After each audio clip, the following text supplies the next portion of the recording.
Good morning, good afternoon, and good evening, and thanks for stopping by. Our dedicated team will guide you through with the latest updates and theories at Starbase, Texas.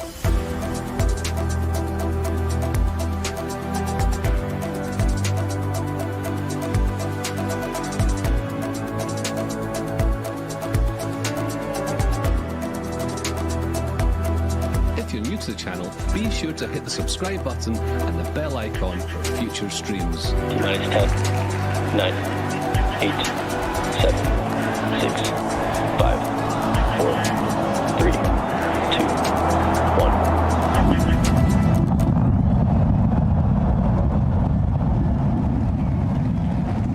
We have liftoff.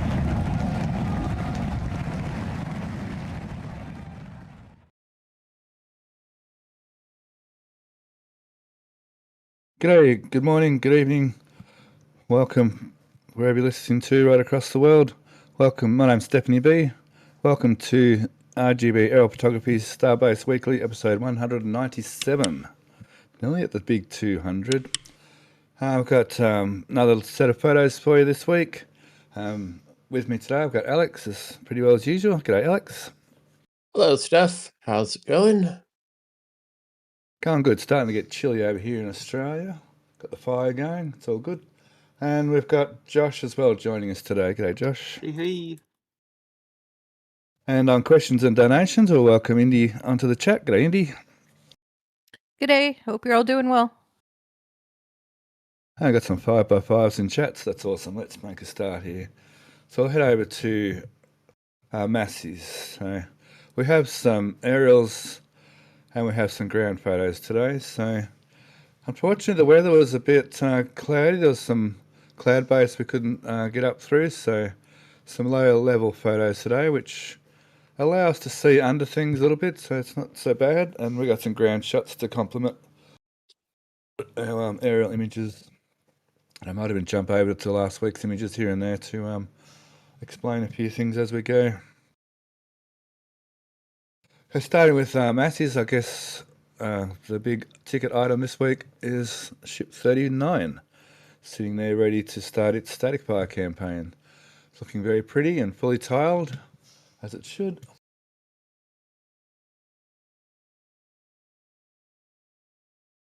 And so we saw it already do a tank test. I'm not sure. There was a little bit of mist came out of it sometime last night. Not sure whether that was a deluge test or a DSS test or maybe not a spin prime, but It's been tanked once at least.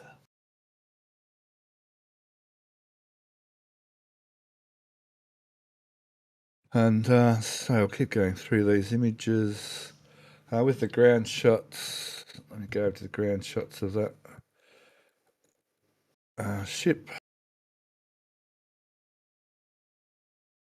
Looking in fine form. I got asked a couple of times whether they're going to hook up the flap testing hardware, and it appears they haven't so far. I think over here somewhere on one of the photos we could see it not hooked up. In the aerial photo we could see it's not hooked up. But yeah, the tiles are looking really nice. Still a little bit of variation here and there in the white stuff underneath, but mostly it's looking pretty good.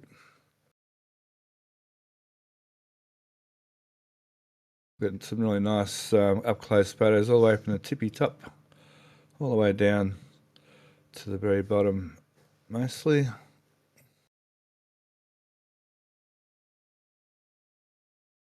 I see a few people have already got photos of it from around from the river as well, which is pretty cool. So this will be the first time we've had a static fire since way back when Ship 36 did its little performance, I might say. It's high energy event. It's performance art. Yeah, hopefully we don't get a repeat performance, that's for sure. Although we do, the site is very much well reinforced to handle it. So we shouldn't have such a big delay as last time. We probably won't have to have that lovely adapter system for the launch site. Don't tempt us with a good time. I thought one of our photos showed that you can see the cables sitting over here, up here, so the cables for the flap testing. So I don't think that's going to happen. I think it'll be for Ship 40. It's for Ship 40, yeah, I'd imagine, yeah.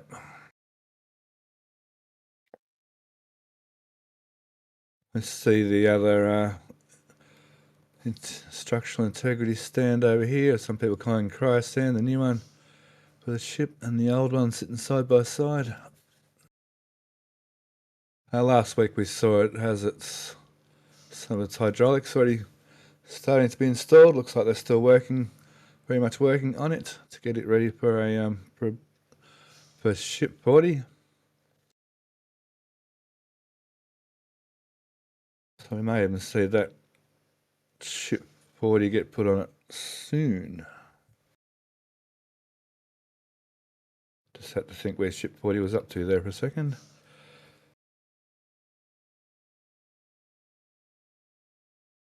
Okay, heading over to the other side of the site. We'll probably rely on the ground shots more for that. Yeah, I'll go over to the ground shots. I'll just bring this shot up too because I want to reference these attachment points here for those little side rams. The side ramps are attached there by the baskets. Yeah, so on this on the ground photo here, there's a really good shot. I think they might be using cables for those.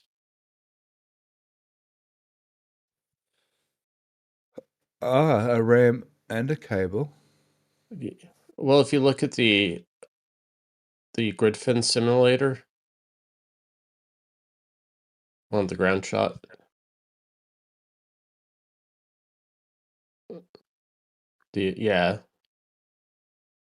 those look more like cap spins and. Oh yeah, that's weird. But in any case, the thing I found interesting was that, just a reference, it's somewhere up in here, that attachment point near the platform. It's quite the angle down to them. It's a lot more than I first imagined. Which we were talking about in show and tell, that force wouldn't apply any twisting force, I wouldn't imagine. Where with hang on one sec.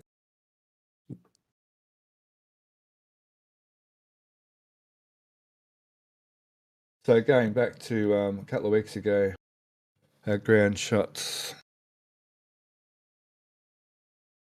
So it's almost like the force would sort of centre itself in these, so there wouldn't be any real twisting force. But Jake raised a good point in show and tell that maybe there's two here. I know this won't rotate at all, but with the differential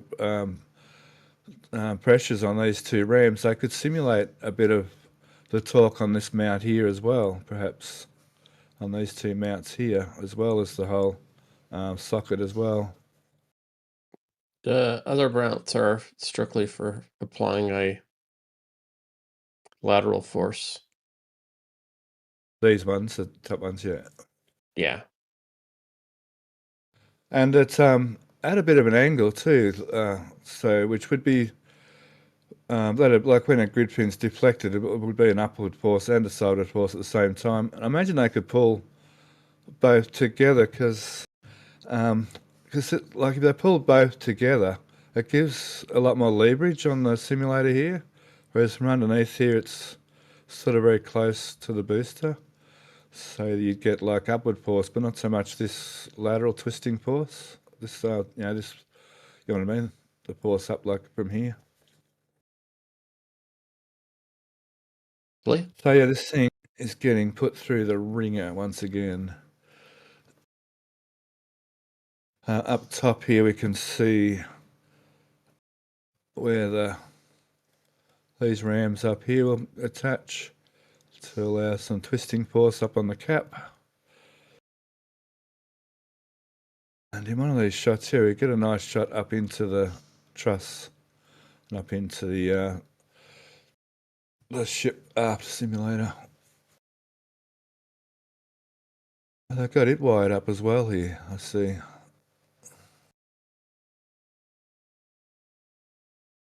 So lots of sensors. I wonder if those blue things are sensors too, maybe not. What do they think they are? Thought they're just tape with labels on them. For which I think there's a shot that shows that, yeah. Oh, one of these closer shots maybe.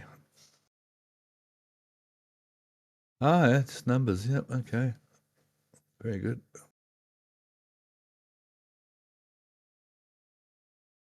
Nice little group of sensors here, A, B, and C.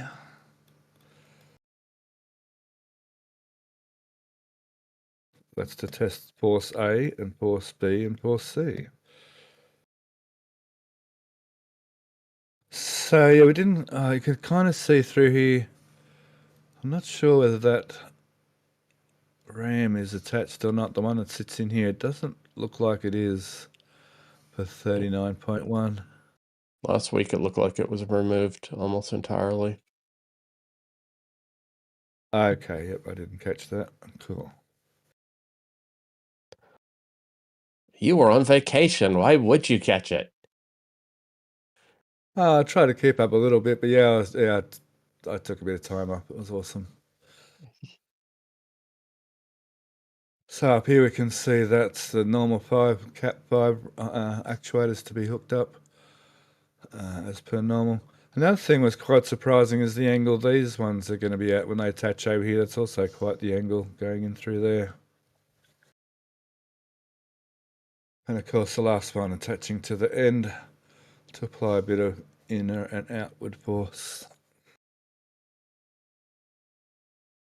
Okay, so let's go over to Indy for a second and see about questions and donations, please. Sure. First, we want to thank Astro Joe for his gifted membership. Thank you so much, Astro Joe. Following that, Johnny Bubba's with another gifted membership. And then we had a third gifted membership from Chromatic CC. And then I have a couple of questions for you. The first one is from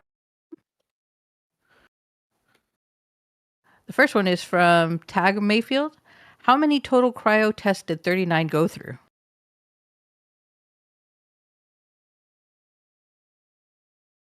Well, I know it didn't do any thrust puck testing. How many cryo tests did 39 do? I don't know that off the top of my head. Do you know, Josh? Let me see if I can find that. Hold on. I know Josh is a bit of a statistics person. Just 1 second for that question. I'm curious as to why they want to know that, but just out of curiosity.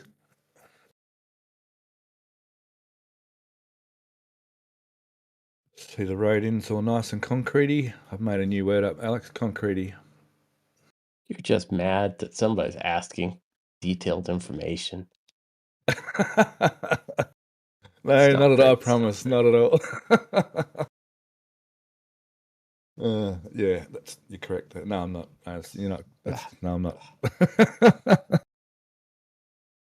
While Josh Rainbow looks Club. that up, we also have another question that I think will be a quick one to answer.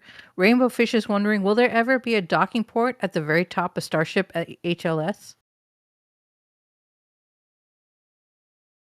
I guess one Looks day they're like it going to has need. 3 cryo tests. Cool, thank you. That's right. It had like a not a liquid test first, didn't it? Then a couple of cryo tests afterwards. I guess Alex, it'll need a docking port at some stage. I don't know.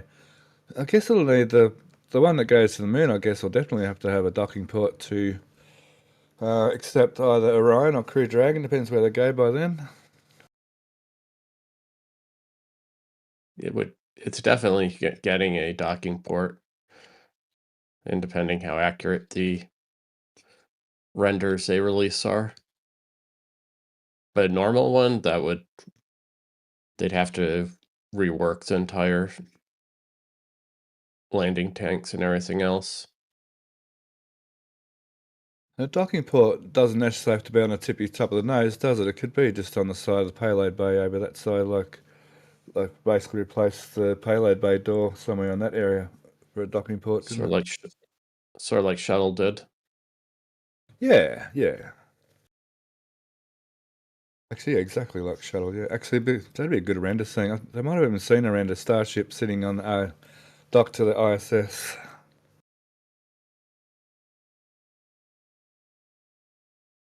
That's what I was going to say. Keep going, Indy. Thanks. That's it for now. Cool. Get a nice shot of the pumps this week.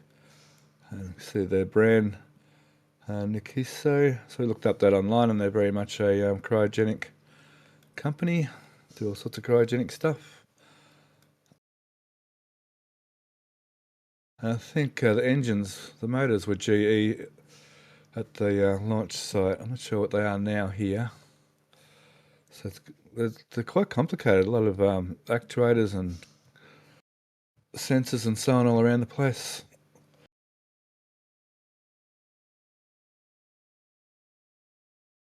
One of these was less blurry than the other. There we go, this one. Yeah, a whole suite of all sorts of actuators and sensors and so on going on in there. There's obviously the main actuators, which we can see. It's very reminiscent of how they're plumbed in at the launch site for the old pumps.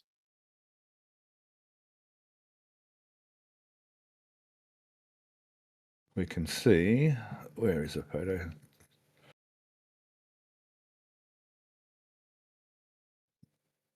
Almost there. So we're looking straight into there. So where all, those valves, those on the side here. Okay. So they may, would they be the actuators for the actuator, if you know what I mean? They're probably for the whole chill down sequencing. Okay. Because they're progressively flooding the pump chambers, and the entire line gets quenched before they start pumping for real. Yeah, would that be to help with thermal expansion and contraction to control that a bit, would it? To do it in stages, like you say? Mainly for bringing it down to temperature so you're not getting it violently boiling. Sort of like when you imagine having a ripping hot pan and pouring ice cold water into it, how violently it starts boiling. Yeah, you get yeah. the same effect.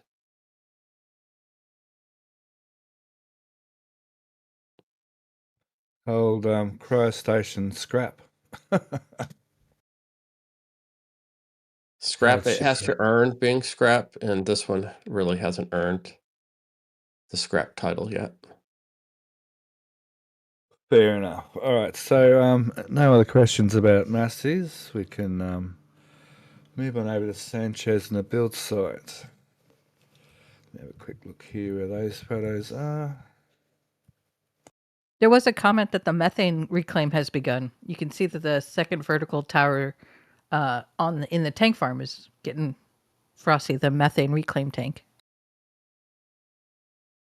Cool. Have they started A-Bing them yet?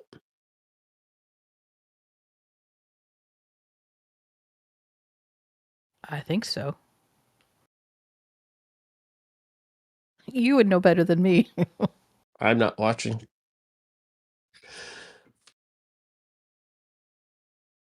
But you can see in the top left of Matt's screen. I'm just kidding. I'm kidding.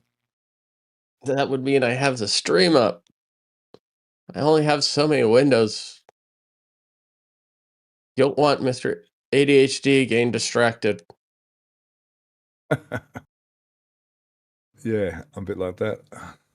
Okay, up to the Sanchez. So this will be kind of quick as well. So the bridge crane rails. Now, so this photo, I mightn't be able to see them in here. I had BJ explaining to me yesterday. So these ones with the angles on them are for steel. I think these ones down here, they don't have the angles on them. And that'll be for the bridge crane rails for the stacking stations. The main big bridge cranes are still going to be higher up. Except I thought those rails were going to go that way. Now their one's for steel too. Yeah, it must be a different photo. Never mind. Don't mind me. Okay, moving back on the sound chairs. They moved this A-frame, and we found it hiding. It's hiding behind this booster here.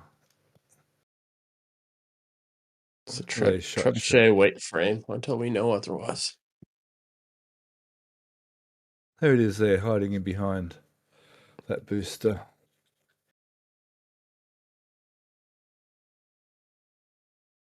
Okay, over here we get a little tease into this forward section. One of the photos you can like see right through it, just about, but you can't see any detail, of course, yet.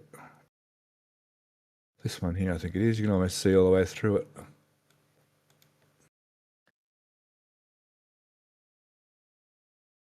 Okay, so moving along, looking at a nice side shot of the panel building area. A few panels there ready to go. We can see they originally used this load spreader to put the first row of cladding on, and now of course they're using the crane, and they're just using this around the yard now to load up the trailers. See the cladding install machine over there, lifting pieces of cladding up and putting it down onto the frames. Pretty clever sort of machinery.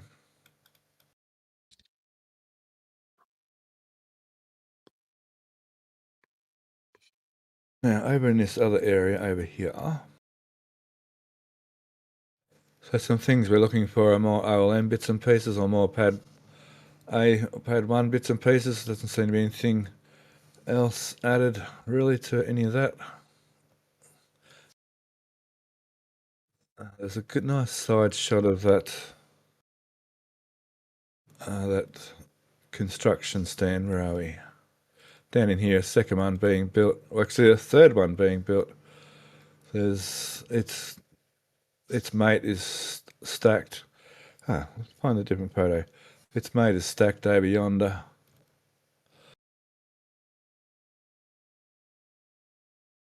There, it's stacked over there behind. So there's one already gone in the factory. There's this one, and then there's this one, and there's a third one being built.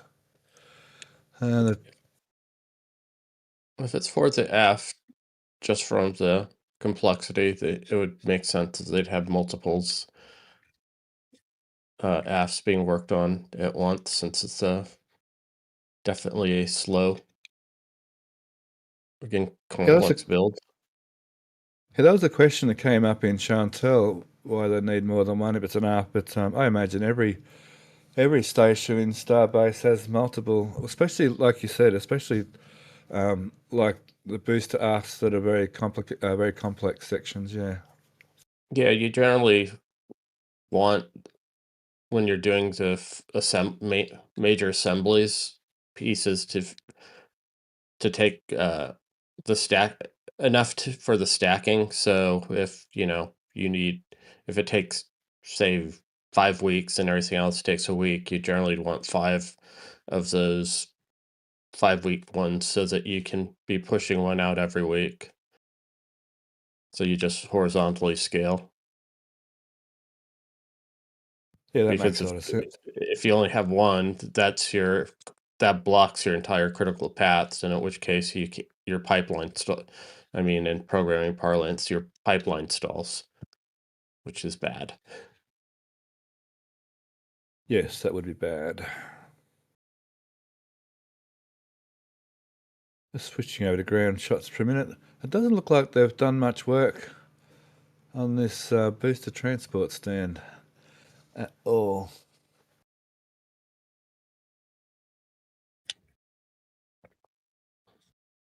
So just going back to that booster construction stand, it's going to be, they're obviously still fitting out the factory. I've been saying this for months and months and months. The factory is still very much under development, or research and development, I guess. And we've really yet to see anything anywhere near, accelerated production. Maybe a little bit more accelerated than before, but still, I think once the factory starts getting more fitted out, especially once Gigabay comes online, we're going to see production really kick up, increase. There's a good side shot of the grid fin testing structures. It shows how much the front end dips down. So it clearly illustrates that you could slide in the whole assembly fairly. Thought there was one where it was almost straight on. There is. Yep, thanks for reminding me of that. I did want to see this one here. Yeah, that one. So what I got from this photo, Alex, is that this actuator up here is now in line with the axle. So this whole angle here is more to do with perhaps lining this actuator up with the actual line of the axle. And for insulation as well, because depending upon how large the grid fin stand-in fixture is. So you believe that'll be a simulator as well, rather than actual grid pin? I reckon it's going to be something that looks.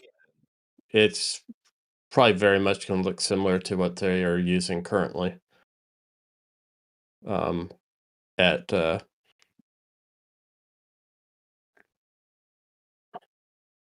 Massey's front, yeah, because it'll go on. It'll have the same, but this will have the socket and motor, obviously. Yeah, and the power.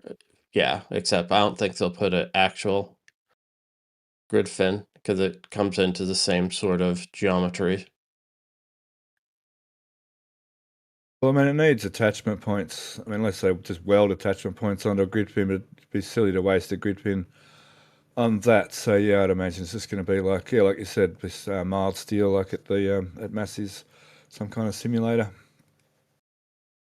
Thanks for reminding me of that. Yeah. And I think this one, if on the right, you can just make out the 2 mystery trusses that they finally are getting around to painting. They painted one last week. Right, but the other one, grid fit or bridge crane.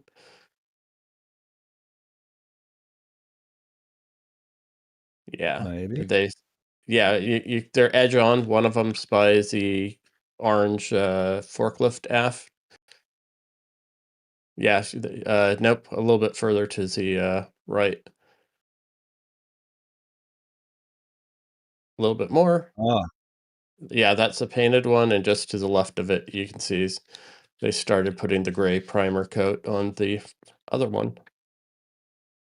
there it is. I didn't spot that before, thanks.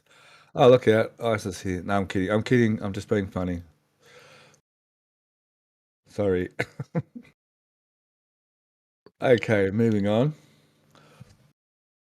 Thanks. Yeah, that was a talking point in Chantel. I forgot to mention that.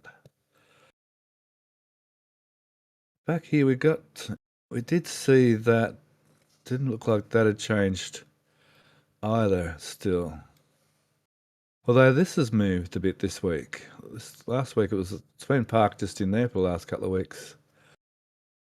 The two cutouts, like 30 degrees on either side of the center in the middle. Yeah, it looks like there's something going on there and there, but it might just also be the way the light's hitting that slot. There's a busy Sanchez. They're finding all sorts of free spaces here or there to build other bits and pieces like this thing.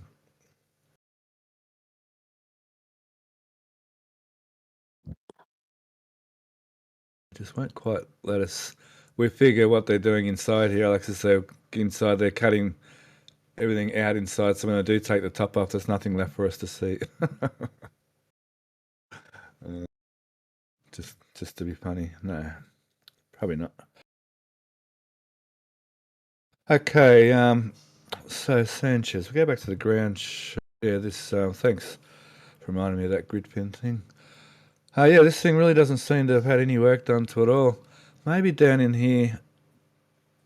Last time I saw an electric motor down here, but not sure. Might even be that blue thing over the back there.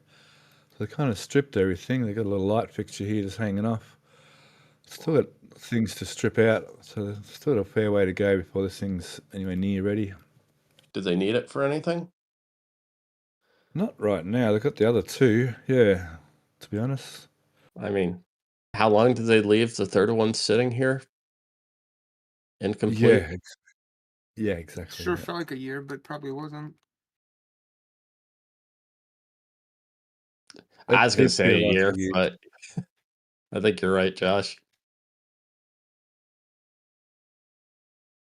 So we've worked out this is actually one of the chine covers from Booster 17, isn't it, over there in the Rocket Garden? Or even the other one they pulled apart. Yeah, 17 they pulled apart. And it was just sat down on here because this was parked over there before. But look, they've even like cable tied it to this stand. It's like a permanent fixture. A windbrace break. Well, I love their cable ties. It's a go. Cable ties have their place.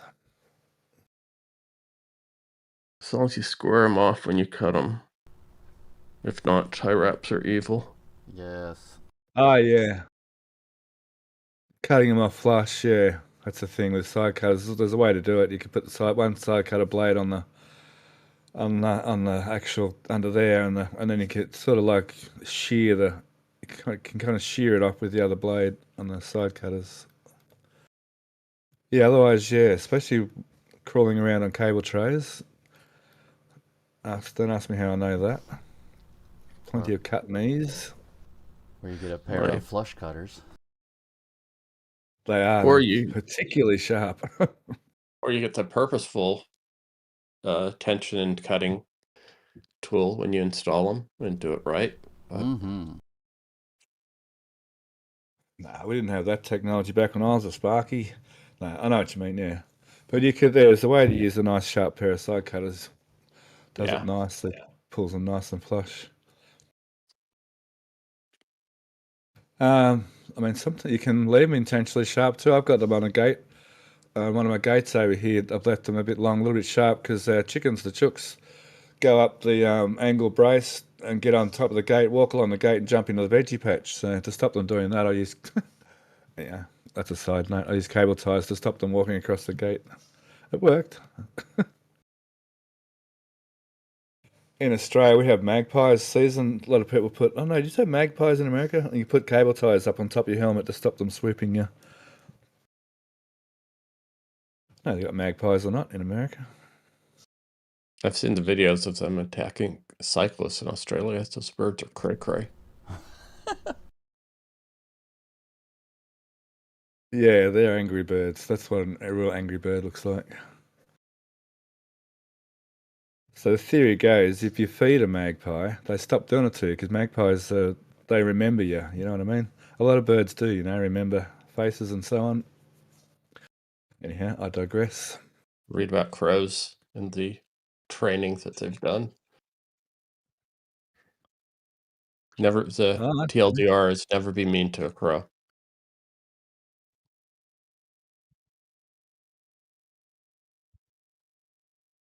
Oh, hang on, I'm missing a folder. Where are we? 1 second, I'm going to move over to the build site now.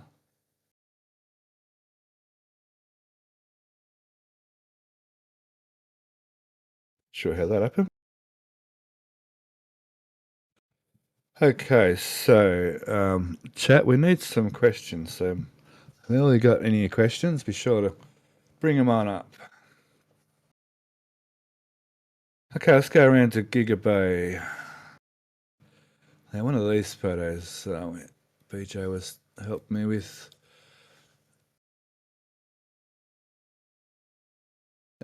But no, they're not the right ones. I think it was one of the photos where you could see it off to this side. Let me just quickly look around here quickly. This photo, no, just give me a sec.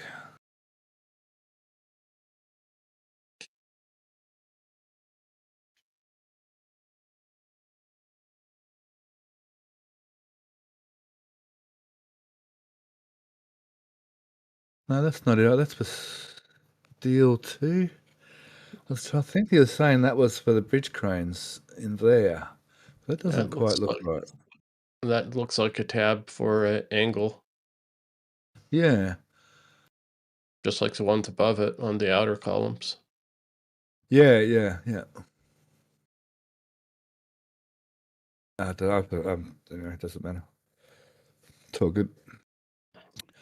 Lots and lots of steel. That's all I can say about Gigabay. It's like, must be 100,000 pieces of steel in there. So this is the start of level 5. This crane has gone up, I think they're saying 6 levels, 6 sections. This one's still not gone up at all yet, and the other ones have gone up a little bit less than that. Oh, what are they doing down here? Oh, they're just parked up. They didn't want to be in the drone footage for the rollouts. Okay, of course, yeah. That'd be right. Just like they were trying desperately to get the grass resodded and failed. At the front, yeah. Hey, once again, we've got a ground shot of that. Yeah. Where is it? Yeah, here, yep. Once again, yeah. Yeah, it would have looked pretty, yeah. Pity they didn't get that done. Maybe for the rollback, and then maybe the rollout for the launch. There's some decent rolls of, we call it turf, but some decent rolls of sod there. Turf is probably the better term. It's funny, for sports field they refer to as turf. For lawns it's sod. Okay, and then someone in the chat was saying, Chantel was saying they usually use turf for the artificial grass, but I call it astroturf or artificial grass. Yeah, now turf farms are a thing. Yeah, we call them turf farms. Yeah, exactly. Yep. I've seen some videos, some pretty clever machinery that harvests the turf too these days. Okay, Gigabay. That's not Gigabay. I think we can see some of the painting. Painting came up. A question about painting, so we can see them continuing to put up their screens, I guess, for painting. Can see up here they haven't painted behind here, and something that was surprising is how rusty it's all getting already, even though it had been sort of undercoated. But our good friend Philip Gibbs assuring us that this surface rust is actually not such a bad thing. It can actually help protect from rust going further into the steel, basically, almost like an undercoat. Yeah, it's almost a passive. It almost pacifies it, similar for stainless. Some of these photos, like even the staircase there, it's getting really rusty really quick. But that'll soon be painted. You can see they're using spray paint too, where they're using rollers as well, but where's the photo? One of these photos, you can see where the overspray, down here, the overspray here, you can see they've actually been using spray application. And I believe they refer to this as a coating, not a paint, just to be A totally coating, yeah. pedantic. Yeah, that came up too. It's not paint, it's a coating. Well, whatever. I get it. See, they got they put the beams in with all their turnbuckles and cables already, and they've been taking the cabling down as they proceed through the building. We can see in this photo, we can see cabling still up in the higher sections up there. Oh, here's some cabling down lower, but though down here there's no cabling in here. There is a bit still there, so still a little bit down low, but they've been removing the cabling as they go up. I guess once they do all the bolts up tight, they probably don't need the cabling anymore. All this cabling to keep everything square while they're constructing it. It's kind of interesting. Well, I find it kind of interesting anyway.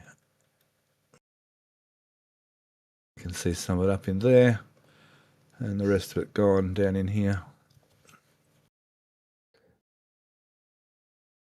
I think we should say as much wrong things as possible about Gigabay till BJ's ears are burning enough that he drops in and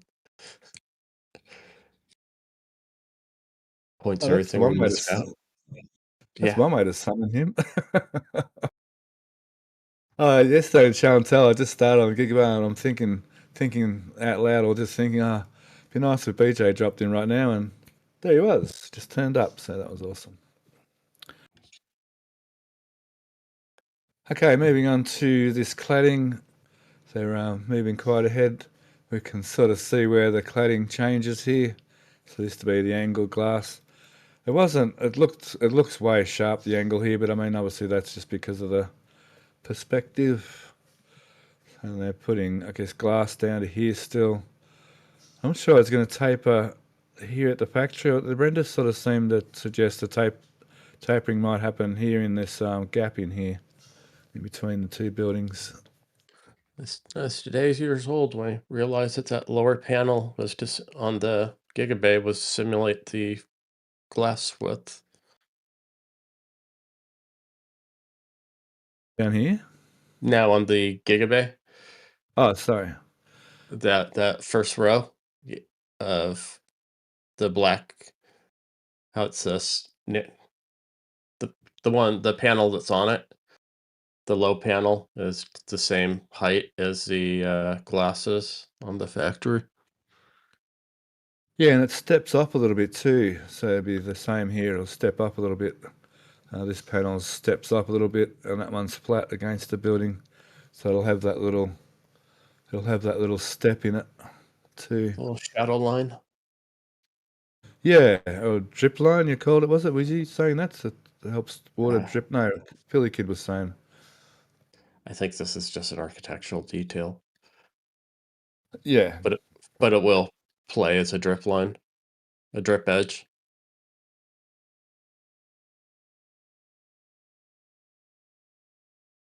I think there's a more front-on shot here. Lots of gigabit. I said this yesterday too. Gigabit, gigabyte, whatever it is. You can see the plastic in behind, scaffolding on the inside of the factory, and the plastic in behind to protect the inside from the outside. And then we see a return of, it's a different one, but the similar thing, the lifting device, the suction device, I guess it is. Yep. But this one's a little bit different. It's even got a suction gauge on it.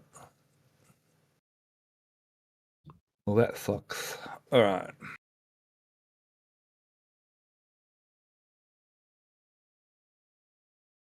There we go. Not quite an hour in yet. 3/4 an hour. Yeah, I'm trying to stretch out the time here a little bit, but we'll see how we go. We have questions and donations.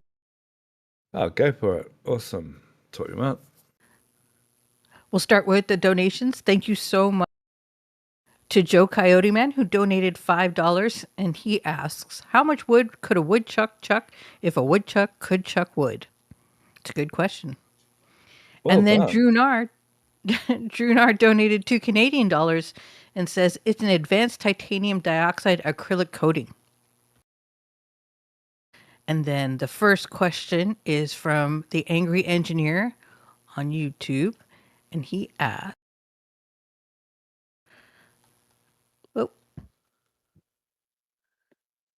for the structure that will be transporting the boosters from Starbase to the Cape, could it be reconfigured for ships, or are they planning to build another transport structure for the ships? That's a good question. I'd imagine that. I don't know. Do you think they'd need two different ones, Alex? I imagine they maybe would need two different ones. I think this Yeah, is I would merely. think so, given the one's got flaps and the other one doesn't. I think this is merely for breaking it over, since I believe the satellite shots have shown similar structures outside of Roberts Road being assembled. Oh, cool. And That'll over there, probably- that'd be to pick them back up again. Yeah, this will probably be to tip it over, take it to the barge, and then it'll be transferred to hardware in the barge that'll support it. Okay, that's interesting. Cool. Yep. And then But once they get over to Florida, they'll pick it back up again. Yeah, I'm still of the opinion that at least the ship is going to be using its ring wall for its transport for the base. Oh, what we're calling the ship transport stand. Yeah. Yep. Yep. There's marks Thanks, on Andy. the on that yoke on the ground that line up pretty much perfectly with the stands ground mounts. Yep. But in that case, then we they just- could almost use the booster and transport stand as well too. But we'll see, because yeah, the AFs at least are, if they're using their transport stands, they're mounting to the ground as interchangeable, so then they could use the same rotation portion for both vehicles. I see where you're going with that. Yep. And one could argue that the front, if they're using the lifting pins or something attached to it, they'd have, both vehicles will have similar could have similar structures connected there, so then they could use common hardware for both vehicles.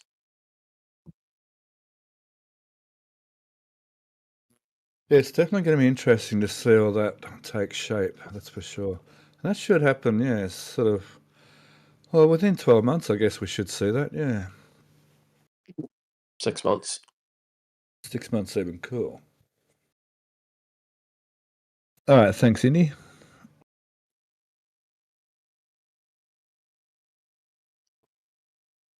Oh, we've lost Indy. To Indy. Sorry, my bad. can you hear me now? Yeah. No, yeah. it's me. It's me. We also got another $5 donation from Yazada. Thank you, Yazada. He's a regular donor, and we genuinely appreciate all of his donations. Thank you so much. And then we got another question from Brian Aries. How much taller is Gigabay supposed to be compared to Megabay? We did mention that. It's about that much higher, a little bit more than the horizon there. I did get those numbers yesterday, but they went in one ear and out the other, I guess.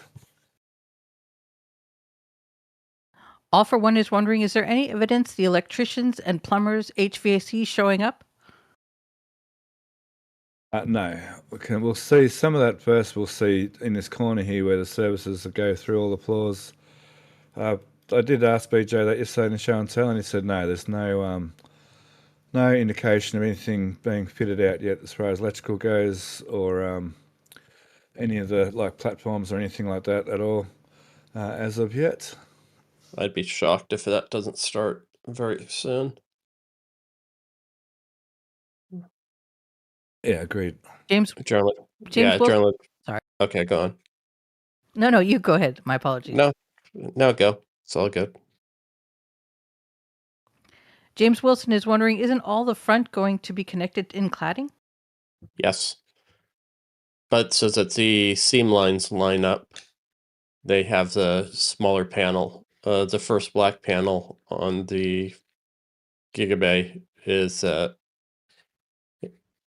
same height.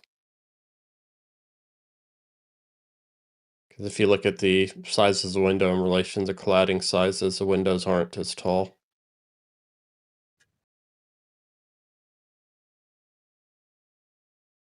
I'll try and bring up a photo to show that. I'll just have to go back a week or two.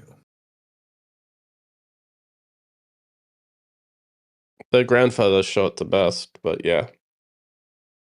Oh, one of these show. Yeah, that's one. If you look at the panel height differences, of the one on the top panel, how much taller it is than the lower panel. Yeah. And then if we have ground photo just looking at the factory, you'll see that the panels are spacing and window spacing are the same. Yeah, that one shows it.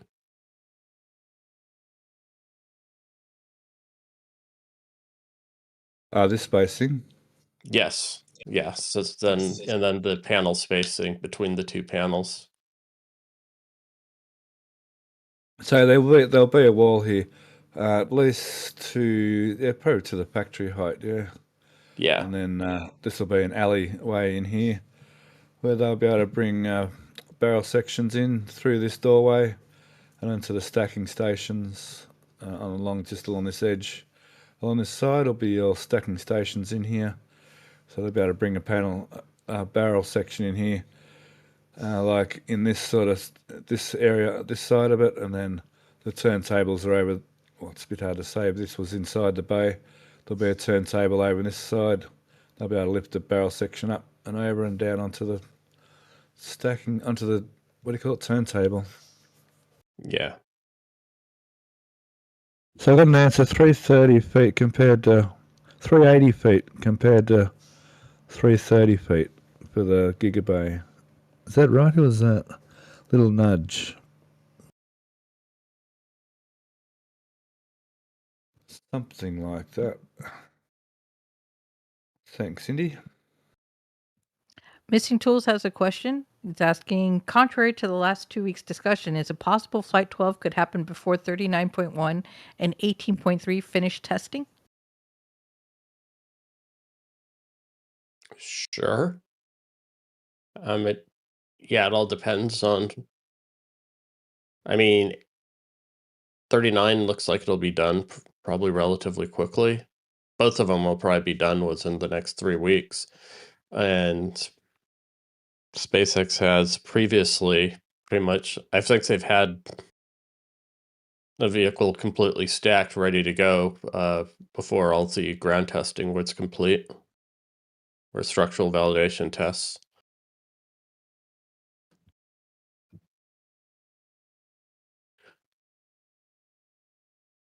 Yes, that's correct, especially in the old days. But we see version 3 getting tested a lot more than our previous versions. But yeah, it is possible. But I mean, they've already 39.1's already undergone some testing, and I imagine 18.3 it's getting hooked up. It won't be it'll be tested probably within the next 7 days. They'll start testing it. I'd imagine maybe 7 to 10 days to hook it all up, and that'll be testing will be underway.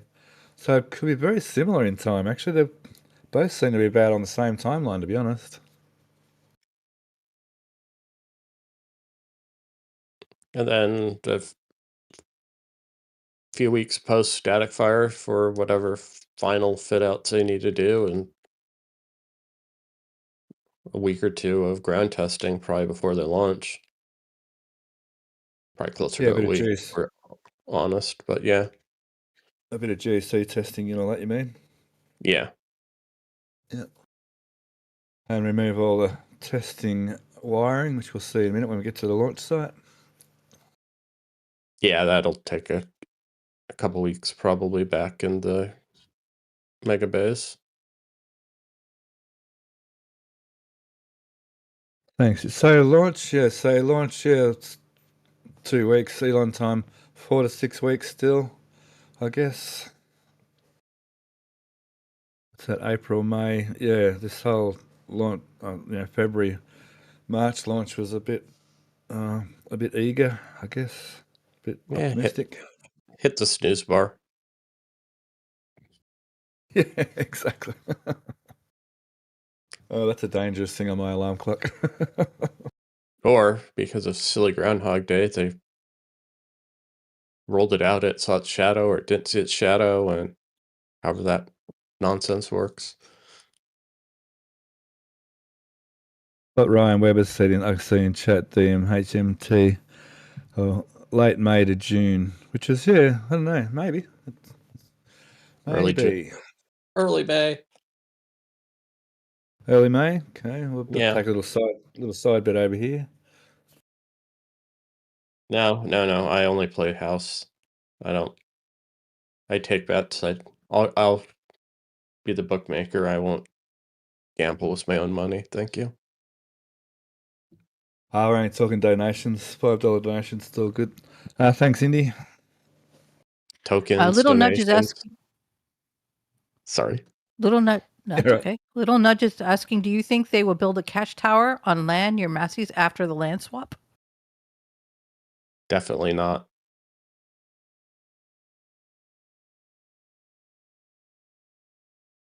Sure, There's they're going to too use And the that last, more. Yeah, there's So too go. much. They're building all the residential right there. If the overhead shots really show how close Rio West is in the school to Massey's, and pretty much that'd require evacuating all of Starbase, the city, for every launch and catch attempt.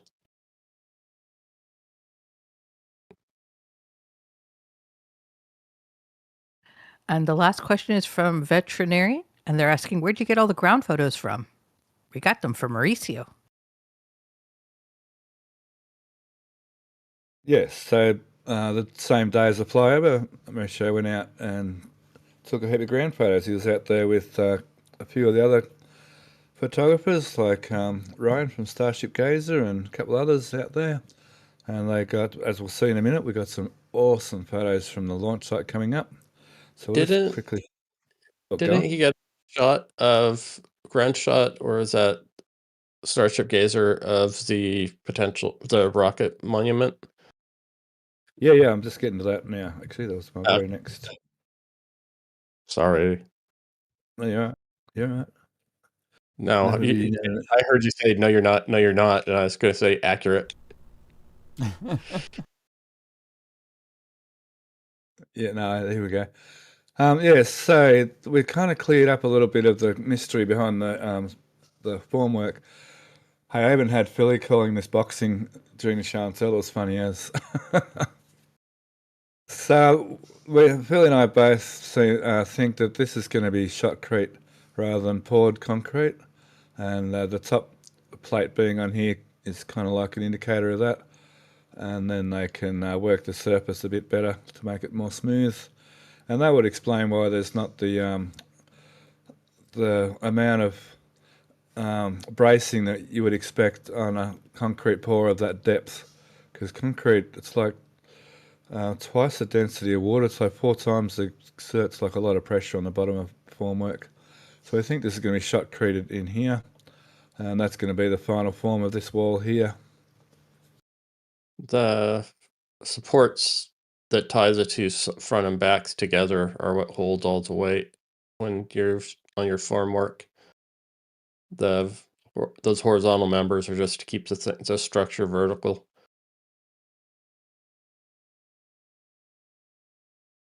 But Yeah, this, I expect there to be no front boxing. I expect that to be shotcreted. that'll probably be shotcreted. But the backside looks like they're putting stairwell at least up that side wall. That's how the rebar is protruding. Oh, over here. Yeah. Unless it's a mirror of this and there. Because when you shotcrete, you got to mount your rebar cage pretty solid. You can't have the rebar vibrating, or it shakes when you spray up here, it shakes the concrete off down here. They have the chairs. You can see them on this one. Yeah, yeah. This looks like it's all surface mounted. The other one's a penetration through the structure, through the formwork. Yeah. Yeah. And with it protruding out, that's why it looks like when they pull that, they're gonna pour a stairwell. So starter bars for this side Yeah. of concrete. Yeah. Yeah. Cool. Cybertruck. Cool. So from the aerial, it was a bit tricky because it looked like it kind of already been poured with that shape. Like these shapes had me a bit confused, but when I switched over to the ground photos, it was quite obvious what was going on here. Okay, that's 1 hour. Cool. All right. But yeah, go. the support they have for the top form would blow out so quick if they of the front one. Those little triangle wedges. Yeah, if you box that in with another form, that thing would just unzip like a zipper. Yeah, Even and if there's they no were way good. if they put a Well, front formwork on, you yeah, wouldn't be able to pour it either.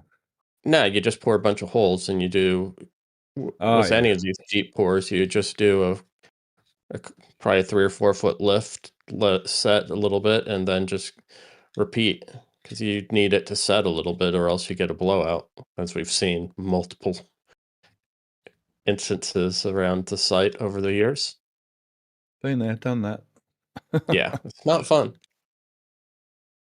Except mine was with a double brick wall, with a support wall, and it was the blew it at some bricks. Angry darts. It was not a good day. So the apartment building's looking nice.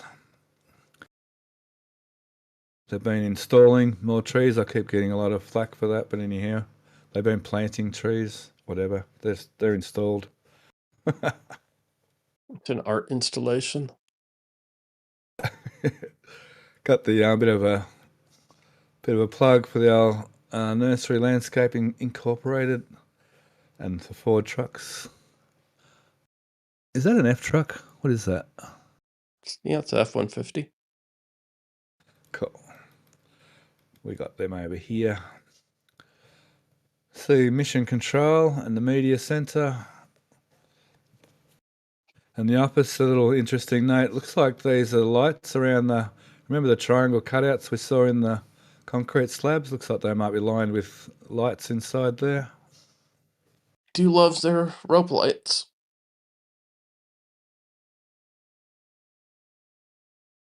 Yes.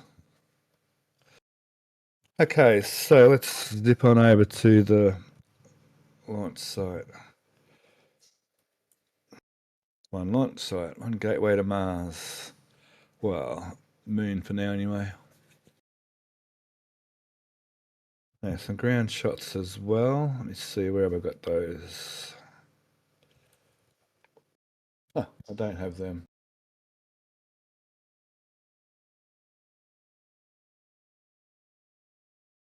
So the big ticket photo this week is these photos. This is amazing. Absolutely amazing. Some of this real close-up stuff. Which photo? One of these is a good photo to start with.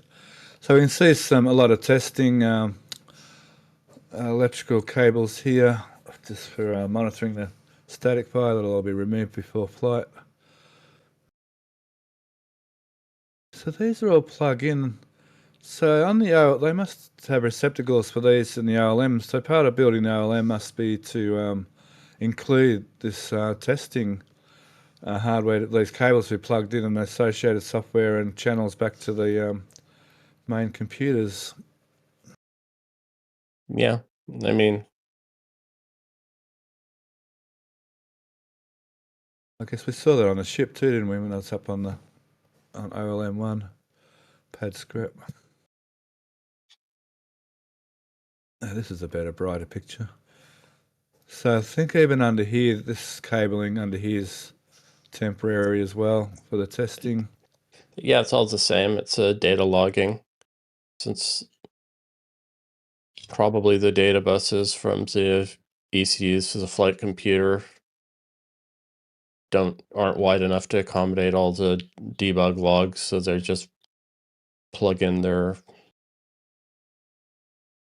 tap and grab the data that way. Yep. See, that one's going to get hot. Cold. Cold there. Sorry, yeah. This one's hot, maybe. Or it's still cold on the outside. Yeah. Yeah.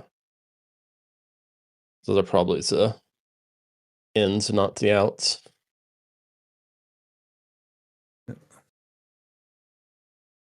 Well, I thought that was the ins and they were the outs. Doesn't matter. It's only a minor detail. So another little detail this photo shows is you can see the methane line coming in behind here, and we think these are the communication lines, electrical, and that go to these ports coming out there.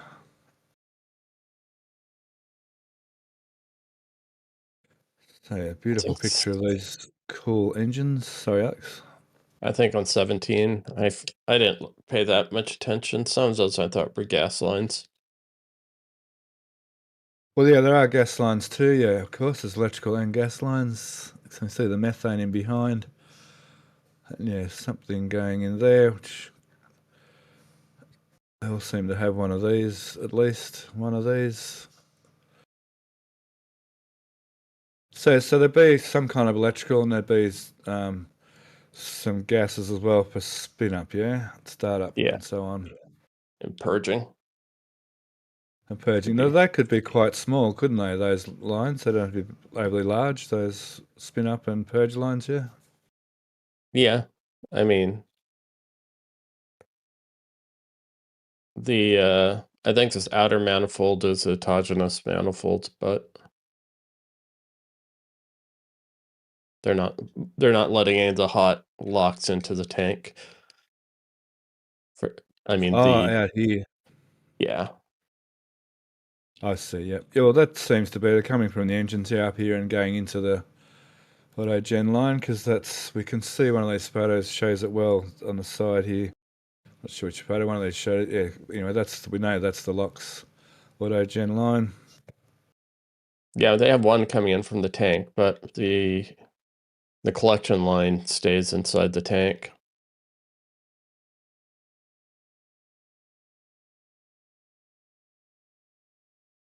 One of the photos, you can see it on the edges here. Can you hear? Doesn't matter. Oh, it's further over. It'd be on the right because it's right by the LOX hood. The LOX QD. So it'd be just around the corner from here. Yeah, it's just out of view, yep. I think the very top pipe, I think of the methane bleed collection. Yeah. There's the methane autogen. Yep, and the very top one, it's a bleed liquid vapor. Yeah, collection. Methane return. for a Yep. better word. You can just call it the bleed line. Yeah, and it's coming off an engine here out of the... I can actually not see the ports behind here. I thought they would have been attached. Okay, so there's a little bit of a gap behind those boxes as well. That line seems to come out from behind there and go up there. Remember the into plate on the Raptor boosts?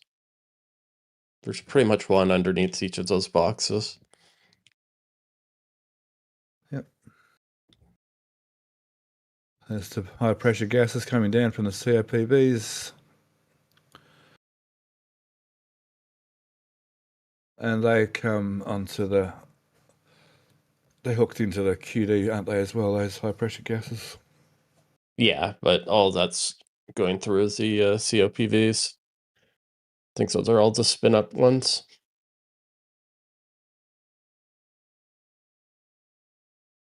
Cool. Yeah, awesome. And I was hoping we could see... So these are obviously fixed, these ones, because these engines don't gimbal. I was hoping we could see one on the inside methane lines to main propellant lines to see how the flexible bit works. Because obviously, they all go on. They all have bellows. It's just how much freedom, how much range of motion the bellows are given. Ah, of course, yep, for thermal expansion and contraction. Cool. Awesome engine. Beautiful looking engine. Seems they've done well with this version 3 engine. Hope they work well for them. They've got some sort of large numbers coming up already. Some sort of smaller numbers too. 19 and 125. Just a pretty large range of numbers there. You sure that's not a 119? Oh, it might be an 89 or something. Yeah, actually, now you say that. Yeah. Especially 66. So I guess they're the numbers of the firing chambers of the chambers. It looks like they have their pre-burner chambers and then bells are separated. Yep. The lock's pre-burner up here and yeah, the power heads, I think. And maybe it's just for the whole power head. I thought it might just be for the chamber, but it's sort of one piece these days, isn't it? I think you can separate the two. I think pretty soon these are going to be so cheap to build, they're not going to service them. They're just going to put new ones in. I mean, Elon did say they could be serviced, but I'd imagine it's pretty tricky to service them without cutting them open. All right. Go on. I think it's pretty much like any high performance. You have to. There's bolts. There's probably key bolts like engine block bolts. I doubt they're welding sons of housings together. That'd be tricky to inspect.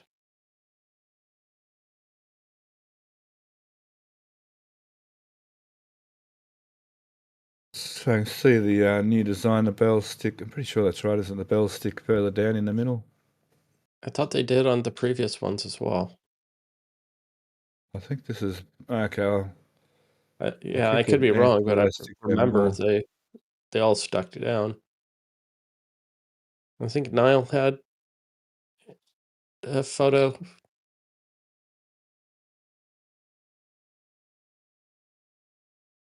They had both of them, but I might be mistaken.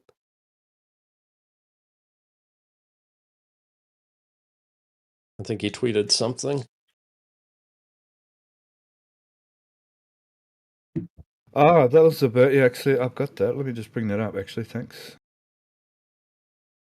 And watch I be completely mistaken on how I remember it, so it'll be glorious for everybody. Oh, you're not alone. Yeah, they do stick down a bit, but I think they stick down a little bit further. But a good, this is a good illustration, though, the difference in the, well, that's version 1 engine. I guess that's the extreme with the extra plumbing on the outside. They look like a complete mess. But they did function. Version 2s were slightly tidier, and they actually flew, obviously. But yeah, they're looking particularly tidy now. Did B4 even have 33? No, it didn't actually. It had it had only the center single engine. 29 it had. Josh, Remember? help us. What? What? How Booster how 4 only had 29 engines, is that right? Yes. Yeah.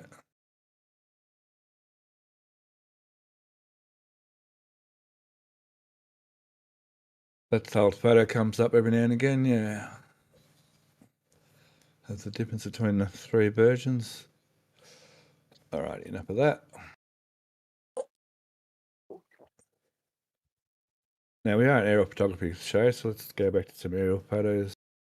So the booster's up on the OLM now, and the chopsticks have been disconnected. And as we speak, can we see in the shot, it's starting to get some tank farm action. Let me just quickly bring up Abbott Space here. I mean, you could bring up our camera, Matt, for a second. stand by for I need to step away for 2 minutes. Sure.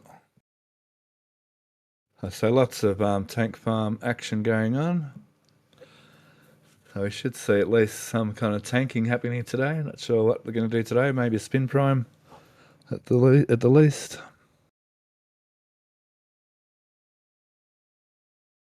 We Yeah, do those have more comparisons. donations Yeah, and go gifted for it. memberships if you'd like to go through that. Okay. We Yeah. want to thank Todd and Cabo for his 200 Mexican peso donation, and he says thanks to Alex and crew for last Tuesday evening's show. Held down the fort.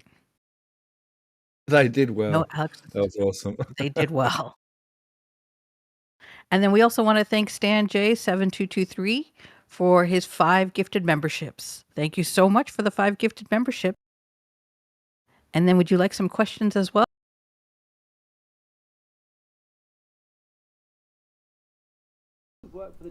I'll take your Let's silence to do be it. yes. Junar's wondering, considering the booster aft section glows red hot during reentry, are all these small plumbing and fittings going to survive? I believe the answer is yes. That's the plan. They took the skirt off to ensure that there's no heat that gets captured underneath because they had some problems with that in the past. So I'm pretty sure all this stuff will survive. All of the cables and things you see hanging off of them, a lot of that stuff will go away because we believe that they're sensors, and they won't have those for liftoff. So it'll be nice and clean. You'll just see the circular pipes on the round side, and then that little design you see at the top there. Those all will remain, but all the cables and things that are free flowing, if you will, those will all disappear. And then we also want to thank Brian Aries for his $9.99 donation. Thank you so much, Brian. I appreciate all the And then we have donations and the questions. Go ahead. We got another question for you. There was a question from Average NBR Kids. They're asking, is the underside of the booster black from the new heat towels, or is that a black heat paint? I think it's black well- from reflecting the black coating on the Raptors is being reflected into it. Mm-hmm. So they're actually silver, yeah? Is that right? Yeah. Well, they're silver now. Yeah. Yeah, all Yeah, this who loose wiring here, that's all coming off this loose. That's just for testing. Yeah, You who did, sorry, left I it? stepped away for a second. You did well to answer that question. Thank you. Thank you, Andy. No worries. And of course, that's all for the questions and donations so far. What are they tapping into up here? Also, as far as booster testing goes right now, what we have the live picture-in-picture up in the top, I am keeping a very close eye on when we start to see frost on the booster. So I will let you know the second I see it, guys. Good stuff. They might just be using that as a raceway. Okay, yeah. But some of this stuff, like this looks like it stays, yeah. This stuff, Yeah. perhaps. So it's got little brackets there, just welded onto the stainless steel. Cool.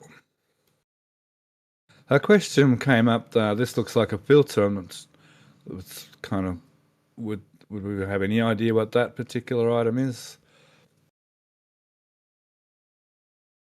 Cable ties. It looks almost like one of those oil filters on a air coolant line compressor return. Like to separate liquid, is that what you're saying? Yeah, that's what it kind of looks like to me, but it's probably not. But Yeah. I mean, as this line starts cooling, the farther it gets, there's going to be some condensate since they're tapping post combustion. So it's not, this gas isn't just pure oxygen. There's some CO2 and water vapor in it. So yeah, that should start condensing the further up it goes. I see a lot of people asking about this plumbing, and as it gets to like max Q on the way up and even on the way down, that it seems odd that it's there and would experience quite a lot of aerodynamic forces, and whether that would ever be an issue or should it be covered, but I think it'd be fine. It's pretty turbulent. So you're going up, you'll get turbulent flow around here, won't we? Until we get to supersonic. Once you go supersonic, it might go like laminar flow right over it. There'll be coming supersonic. There'll be a shock front. It'll depend how far away, but the higher you go, the further. I mean, the less interaction. Yeah. And then coming down, most of that'll be in the behind a shock cell. Yeah. So which is a bow wave's not the right thing to say. It is a bow shock. It is exactly the right way to talk about it. Laminar flow. So good. There's also a really good shot of how the little where's Kiwi, the half hemispheres. That was funny. On his little diagram, he said half hemisphere, which is, you want to be pedantic, you can understand why we're being pedantic there, Alex. Why? I don't know. I still don't know why. They're spherical. They're balls. Are we all juvenile? So, yeah. You have ball sockets. You have ball joints. I no fun It's at more parties. about the half hemisphere. The word hemisphere is half already. So saying half hemisphere is a quarter. That's more it. Kind of like ATM machine. Yes, it's redundant. Automatic teller machine. It's recursive. GNU is not Unix for GNU.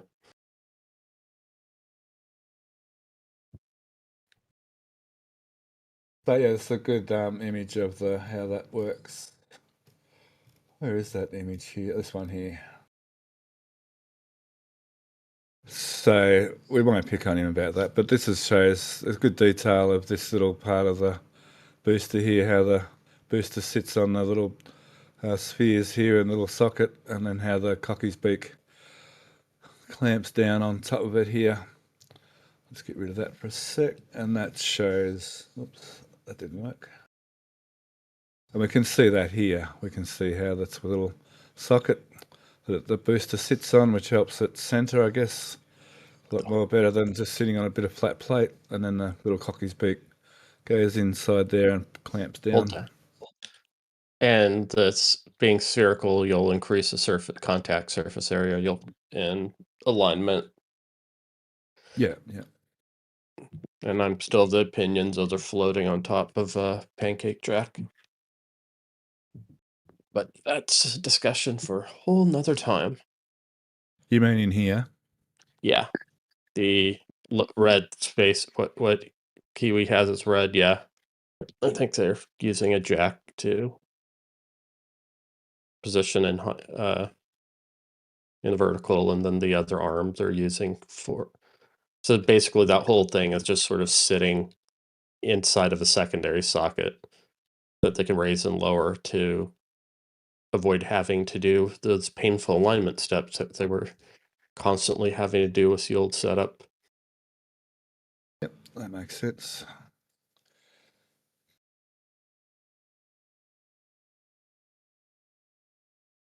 And I think you can get like off the shelf 450-ton pancake jacks that are 10-inch square, 12-inch square that.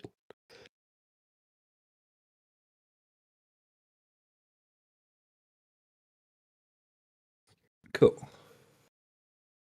Okie dokie.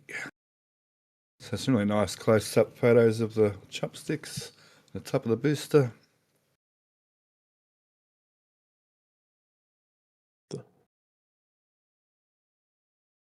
I wonder how long before some of these actuators are going to be electric as well.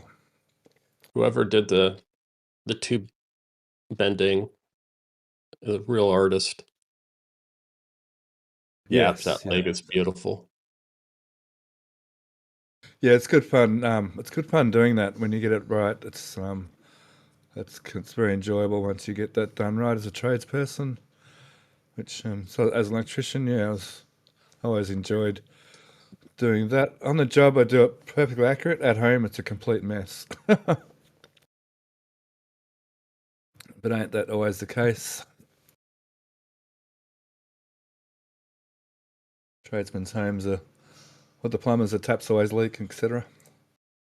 Yeah, there's lots of idioms around that. But yeah, it is nice. I like the whole look of this whole pad too, from top to bottom, everywhere, like in all the areas of this pad, and including, particularly concluding areas like this where it just looks so much more professional, like a